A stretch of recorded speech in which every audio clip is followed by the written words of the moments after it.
इंदौर में एक ऐसी कहानी सामने आई है जो न्याय की प्रतीक्षा, संघर्ष और अनंत उम्मीदों से पूरे होने का प्रतीक बन गई है। यह कहानी श्याम तिवारी की है, जिन्होंने करीब 2 दशक पहले इंदौर के माणिक बाग ब्रिज और सड़क निर्माण के लिए अपनी जमीन सरकार को समर्पित कर दी थी, लेकिन इसके बदले उन्हें केवल वादे और आश्वासन ही मिले। समय के साथ उनके संघर्ष ने उन्हें थका दिया और उम्मीदों का आकाश धुंधला पड़ने लगा।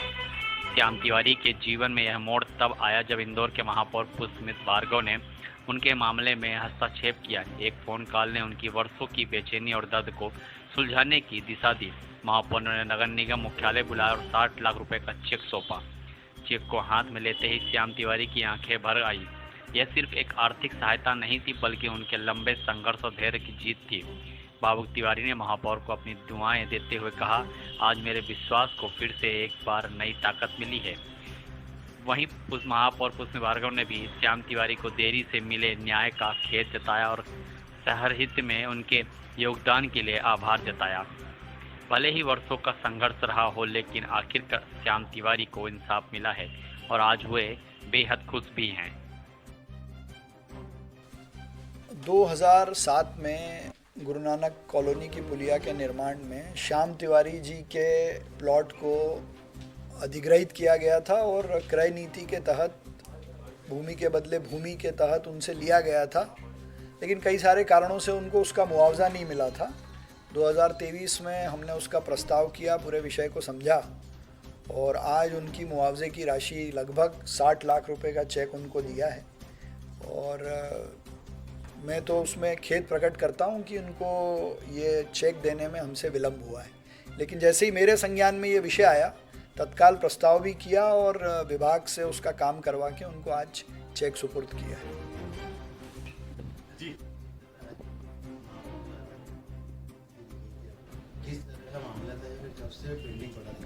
सर, ये 2000 से पेंडिंग था। 2000 से पेंडिंग था। ये मैंने पुल के पास की ज़मीन मेरे पास थी, तो रास्ते के लिए दी थी मैंने। ये माणिक बाग के पर लाल बाग पैलेस के पीछे गुरु नानक नगर और प्रेम नगर, अपने क्या बोलते हैं, त्रिवेणी कॉलोनी, और उसमें जॉइंट के लिए उनने मेरे से मांगी थी। मैंने वो तकरीबन ये समझो कि 1600 स्क्वायर फीट के करीब थी और उस जॉइंट के हिसाब से वो मेरे से ली थी। उसके बावजूद फिर 2007 के अंदर थोड़ा उन्होंने कहा आपको दे दे, ज़मीन के बदले ज़मीन दे देंगे। फिर उसके बाद में अपने वो महापौर जी आए, क्या नाम उनका,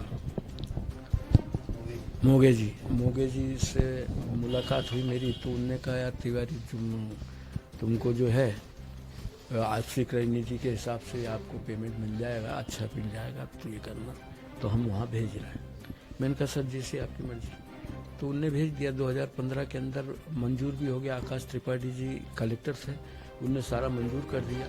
और मंजूर करने के पश्चात ये समझिए कि एक अधिकारी आ गए, पवन जैन करके, उनने बीच में काफ़ी टाइम रहा, उनका ट्रांसफ़र हो गया, उसमें गैप पड़ गई। वो गैप होने के बाद ये श्रीमान आए, तो इनने हमसे बोला कि बोले हम तो पेमेंट इतना दे नहीं सकते हैं, नियम के विरुद्ध होगा ये। मैंने कहा सर जो भी आपको करना, जैसा भी करना, जो भी करना दे दीजिए। तो बोले हम तो इसमें आज की गाइडलाइन से करेंगे। मैंने कहा ठीक है सर, जैसे आपकी इच्छा दो। मेरे को तो पहले भी उम्मीद नहीं थी, आज भी उम्मीद नहीं। आप जो दे रहे हो एक तरह से मेरे को एक गिफ्ट ही मिल रहा है, तो उस हिसाब से मैं सोच रहा हूँ कि चलो मेरे ज़मीन का जो भी माल जो मिल रहा है। वरना मैंने तो ये सोचा था कि भाई मैं कांग्रेस का एक छोटा सा कार्यकर्ता हूँ और आज भी कार्यकर्ता ही हूँ। तो मैंने कहा मेरे क्षेत्र के लोगों का उपयोग हो रहा है, ठीक है। दो हिस्से और भी थे, मैंने कहा ये काफ़ी, तो उस हिसाब से था। तो बाद में इनने हमको कहा, तो हमने उस हिसाब से कर दिया था। अब उसके बाद में फिर ये कहानियाँ चलने लग गई, वो आपके अपने अपने हिसाब से करते रहे।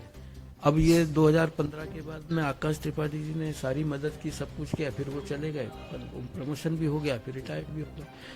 उसके बाद में ये दूसरे सब लोग थे, वो अपनी अपनी क्रियाकलाप करते रहे, जो मैं उनमें फिट नहीं हुआ।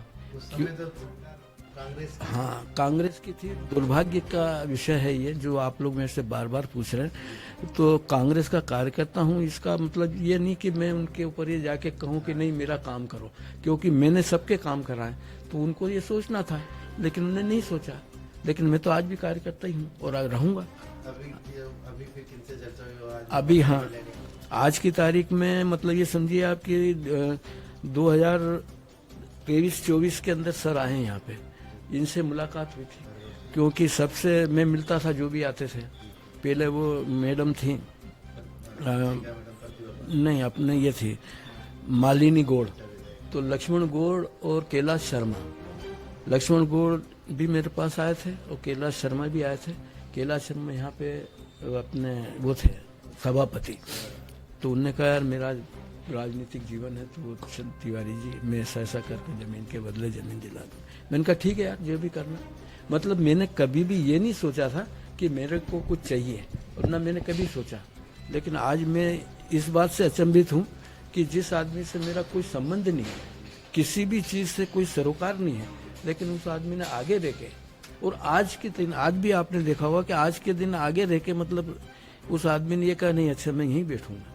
मतलब मेरी लाइफ में मतलब मैं ये कह सकता हूँ कि इतने साल में राजनीति में भी रहा, सब कुछ रहा, एक से एक रहे, प्रकाश चंद्र सेठी जी के साथ रहा मैं, मतलब जितने भी चीफ रहे सबके साथ रहा, चुनाव कंडक्ट करने का काम करता था, सारा था। लेकिन मैंने कभी भी लिमिटेड, कुछ लोग मेरे लाइफ में आए हैं, लेकिन ये आदमी भी एक तरह से देखा जाए, ये सॉरी ये मतलब महापौर जी का नाम पुष्पमित्र जी, भार्गव जी, तो इनने जो एक मेरे साथ में क्या मालूम कौन से जन्म का एक मेरा साथ दे के, या तो उनने उनका कर्ज उतारा या मैंने मेरा वो करा। कितने मुआवजा मेरा है मेरे को चेक मिला वो 59,60,000 ऐसा 640 ऐसा कुछ का दिया।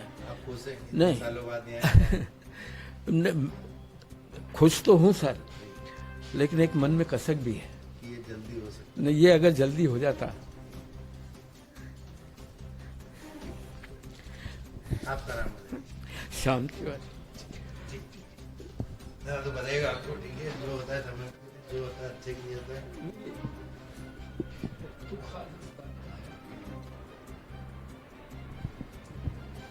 मैंने कभी सोचा ही नहीं था कि आप लोग समझ लिया होगा कि इसके पीछे